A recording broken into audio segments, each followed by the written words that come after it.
Assalamualaikum warahmatullahi wabarakatuh. Perkenalkan, kami dari 12 TKJ 2 dan perkenalkan nama saya Sylvia Ampun Dan saya Cynthia Riawan. Di sini saya akan membacakan atau mempresentasikan mengenai routing.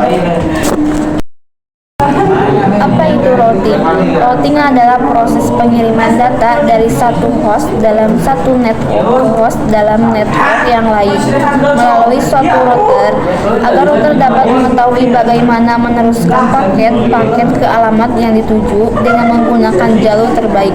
Router menggunakan peta atau table routing. Tujuan routing adalah proses penting yang memungkinkan jaringan komputer berfungsi dengan baik. Utamanya adalah untuk memastikan bahwa data dapat dikirim dengan efisien, andal, dan aman. Jenis-jenis routing. Jenis-jenis routing berdasarkan pengiriman paket datanya. Ada dua jenis routing, yaitu direct routing dan indirect routing.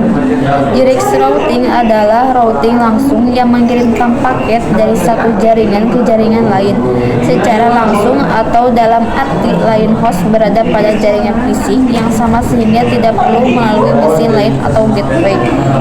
Adapun indirect routing adalah routing tidak langsung yang mengirimkan paket dari suatu jaringan ke jaringan yang lain yang tidak terhubung langsung atau berbeda jaringan sehingga paket akan melewati satu atau lebih gateway atau network yang lain sebelum sampai ke tujuan. Apa perbedaan routed protokol dan routing protokol? 1. Routed protokol. Routed protokol adalah protokol di jaringan yang biasanya digunakan untuk mengirimkan data user dari satu network ke network lainnya.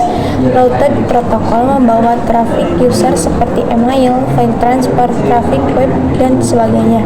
2. Router management.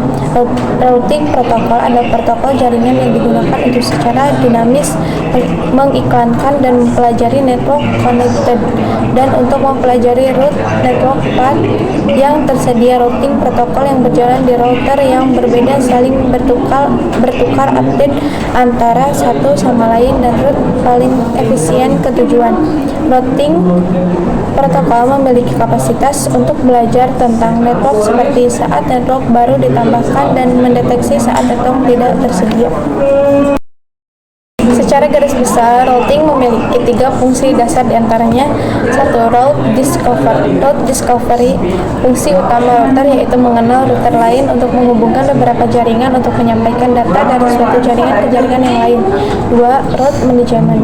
Route management routing berfungsi dalam melacak semua jalur yang memungkinkan untuk dilewati data, disebut dengan route. 3. Path determination router. Path determination router juga berfungsi untuk mentransmisikan informasi dari satu jaringan ke jaringan lain yang sistem kerjanya seperti braid. Adapun cara kerja routing. Yang pertama, konsep dasar perouteran berada pada jaringan TCP atau IP, di mana pada proses ini berlangsung terjadi pemberian alamat ke setiap pengguna komputer. Kedua, data yang sudah dikirim oleh perangkat akan dikirim dalam bentuk datagram atau paket data yang dikenal dengan IP. Ketiga, dalam datagram ini alamat tujuan biasanya sudah ada pada paket data.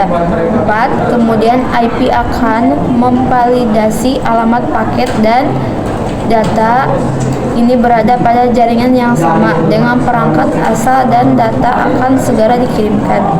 Kelima, apabila alamat data tujuan tidak berada di jaringan yang sama, maka akan dialihkan ke router lain yang lebih baik. Kesimpulan dari routing adalah proses pengiriman data dan informasi dengan melewatkan paket data yang dikirimkan dari satu jaringan ke jaringan lainnya. Perutean dinamis juga merupakan pengisian otomatis data perutean dalam tabel perutean. Sekian dari kami, terima kasih. Assalamualaikum warahmatullahi wabarakatuh.